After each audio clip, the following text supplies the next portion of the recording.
I love tactical RPGs, guys, and like games like XCOM are absolutely amazing.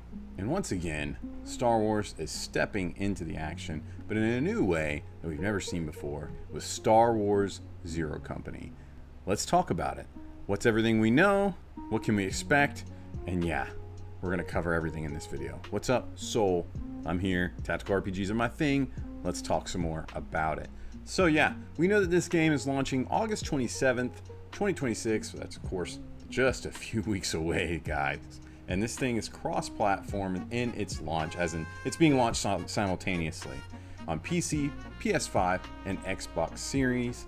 It's not cross-platform in other ways. We'll get to that in a little bit. So don't be upset, just chill, listen in. We're going to talk some more about it. This game was developed by Bit Reactor, which of course is a studio founded by a lot of XCOM veterans. It's a really big deal. It needs to be taken into note. And of course, it's led by the creative director, Greg Forsch. And I probably said his name wrong. I'm so sorry if I did. But this is in collaboration with Respawn, and of course it's published by EA. The pitch. Okay, so listen here, guys. Think XCOM, tactical combat, meet Mass Effect, or Knights of the Old Republic. Character storytelling and third-person exploration. It's going to be pretty dope. I'm excited for it. That all sounds magical, magisterial, fantastic. And from what we have seen in the trailers and everything up to this point, it is definitely very well made. It's a craft of love. So yeah, a labor of love even.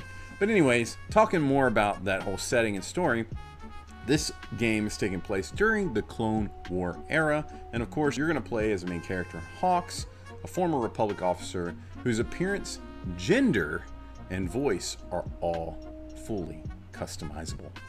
That's massive, and the customization is thick in this game. I'm excited for it. The squad, of course, the Zero Company, if you will, it's starting heavily in debt to the Hutt Syndicate, and Hawks recruits a ragtag crew of mercenaries, ex-cons, and misfits, which of course there's a plethora of different things you can recruit as far as races and or classes.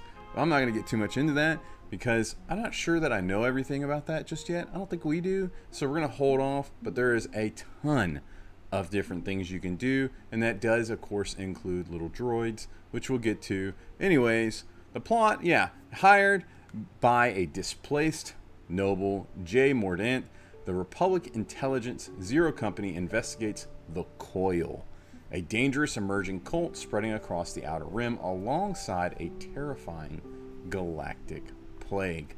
And so, what's going to happen here? We don't know. No spoilers, guys. This is all stuff that's been introduced in the previews and whatnot. And if you didn't want to know this much, I apologize sincerely. But regardless, that's the premise. That's what we're dealing with. That's what we're going into. And it seems pretty fascinating to me. I'm very much interested in seeing what all is going on there. Of course, the tactical turn-based combat is the meat of the game. That's where everything's happening. That's what we're really concerned about. And so let's talk about it. When you deploy, of course, you're going to have a squad, XCOM guys, very similar.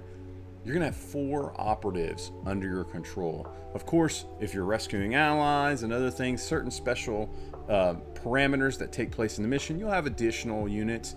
I don't know whether you control them or not. I'm sure that might even be determined based on the scenario. But regardless, you're going to go in with 4 operatives per mission, up to, right? And then of course you have an action economy. And so each operative gets 3 action points per turn to move, attack, and or use abilities. Now it's my understanding there's going to be quite a few abilities in the game that allow you to refresh action points or even grant action points or exchange action points. But the action point premise is of course the premise of the game, and you have up to 3 per character. So take note of that, be aware of it. That's what's coming with the game. Of course, there is a advantage mechanic in this game. A high impact ability consumes advantage, a shared squad resource capped at 10 that builds up whenever your team deals damage, enabling cinematic high turnaround swing plays. So that sounds fascinating. Really, really good stuff right there. Can't wait to see that in action. It really makes me think of like Limit Burst in Final Fantasy. So I really want to see how that's utilized and what happens with that. Sounds really, really good. Of course, we have permadeath and wounds in the game. This makes it a high stakes game, which I absolutely love. Taking a down in combat inflicts a wound. Accumulating 3 wounds without resting results in permadeath for the character. And that's a big deal, guys. And there's even going to be, from what I can see, I don't know for a fact, there's going to be a certain area where you're going to be able to go back and view squaddies that have fallen in battle and remember them. Probably even see like what they contribute to your story, stat-wise, kills, probably, things like that. But it's very, very cool. It's a very nice touch in the game. I'm here for it. Of course, earlier I mentioned that you could even have mechs in your group. They are here, guys, and they are fully customizable too. I cannot wait. So you have astromechs, fully customizable. You can build them, and then you can hit the R3, R4, R5, or the BR1 to act as tactical squad, support, and explosive specialists. Now, I don't know everything they can do. There's a lot of hands-on gameplay. I do not have access to that early access. However, I can tell you they have a plethora of abilities, and they're very, very cool, and I'm excited to see droids thrown into the action and a part of everything. So I'm here for it. Very, very good stuff right there. Now, next is base management. This is something I'm really excited for, and I'm sure a lot of us really, really are. And so this is going to have, of course, the Den, which is your base of operations. Between missions, manage research, gear upgrades, and strategic strikes on galactic holotape maps, on your holotape map. And so you're going to be basically waging a war. And you're going to, from what we know, I don't know for a fact, but from what we can tell and what we know based on the information we're getting, that seems to be the premise and what's going to be happening. Very, very interesting, very, very fun and exciting to hear about. Cycles and timed events are going to be a part of this game. We're going to have a time, advances, and of course cycles, and certain objectives are time limited, forcing strategic prioritization. And so we've seen this in a lot of other games. I have a gameplay loop that going on with Menace right now, and so you have objectives and you want to get to them, and you have a time table in order to get to it. Yeah, we've seen this many, many times over, right? XCOM, you name it. Yeah, this is something we're familiar with. A little anxiety, stress-inducing, but fun all the same. Text, operations, and narrative impact. Launch non-combat narrative operations from the holotable. Your choices create ripple effects and consequences several cycles down the road. And so that feels very Mass Effect-y, where you're going to be choosing and making decisions, and those decisions will come back and haunt you later. Yes, please. I'll take that all day long. I love it. And that's replay valuable. Like, your replayability is only going to grow from that. So let me say it one more time. Replay value, amazing. Anyways, sabotage system. Choose which permanent enemy upgrades to deny through target sabotage operations. So this is an interesting thing that's supposedly going to be a part of the game, and I'm fascinated by that. I want to see how that plays out. That's something we see in Menace, where you can deny within certain operations, you can deny your enemies certain stat bonuses and or promote. I want to say, yeah, bonuses works. We'll just leave it at bonuses. And so you can actually sabotage those things by taking certain missions on and going certain routes and doing certain things. And so it appears that that's going to be the case here. Very, very exciting stuff right there. And then, of course, a third-person exploration, as I mentioned earlier. Unlike traditional top-down tactical games, outside of grid combat, you directly walk and explore environments with a cinematic third-person view. I'm excited for that. I think that is absolutely dope, guys. I cannot wait for it. Of course, this game is going to be coming out at full price. You can only imagine, right?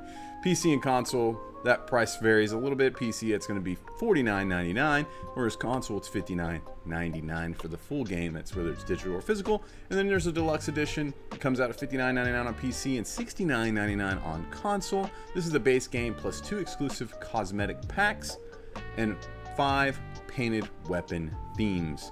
And of course, that's for your weapons, which are also fully customizable. Very much need to add that in there. And then there's a collector's edition, if it's even still available. I don't know if it's stock or not. And that comes in at $299. That thing is, it's got a lot of really cool stuff. That's all I can say. It's got a lot of really cool stuff.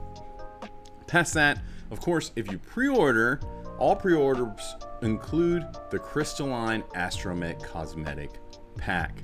So if that's something that really interests you, make sure you get after it right now. Pre-order your game. Make sure that you're ready to play at launch, and you'll of course have that in your arsenal, in your inventory. And so yeah, a lot of people are talking about the game, guys. You can get all over YouTube, all over the place, and see a lot of first-hand gameplay footage and get feedback from bigger content creators, and you'll see some really interesting stuff. I'm excited for it. I can't wait for this game to come out. I'm certainly going to be playing the ever-living fire out of it, and I'm eager to hear your feedback. What do you think?